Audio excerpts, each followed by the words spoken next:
Good news para sa mga taga-subaybay at boxing fans ng Face of Philippines Boxing,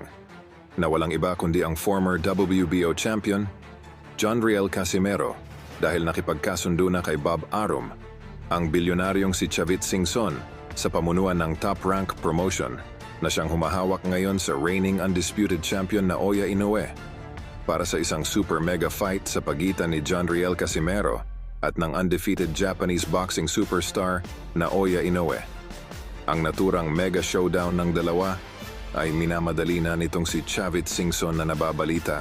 na sa Amerika gaganapin ang naturang matchup sa tulong ng veteran promoter Bob Arum sa taong 2025 sa Las Vegas. Ganun pa man, ang mega fight nitong sina Inoue at Casimero ay napagkasunduan na gaganapin sa 126 na division o sa featherweight.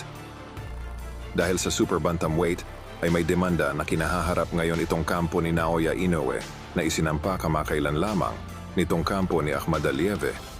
laban sa promoter nitong si Naoya Inoue na kung saan ay nakasaad na itong si Ahmad Alieve lang dapat ang susunod na mandatory challenger na makakalaban ni Naoya Inoue sa oras na matalo nito si Sam Goodman sa super bantamweight ngayong Disyembre 24. In other words, upang makaiwas sa demandang isinampa ng abogado nitong si Murujon Ahmad Alieve, ay napagpasyahan na naaakyat na lamang itong si Inoue ng featherweight division. At mula sa nasabing good news ay nababalita na nasa 7 milyon American dollars ang initial fight contract na hinihingi ng Top Rank Promotion dito kay Chavit Singson. Ang 7 milyong American dollars ay magsisilbing guaranteed purse ni Inoue kung papayag itong makalaban ang matagal na nitong iniiwasan na si Casimero.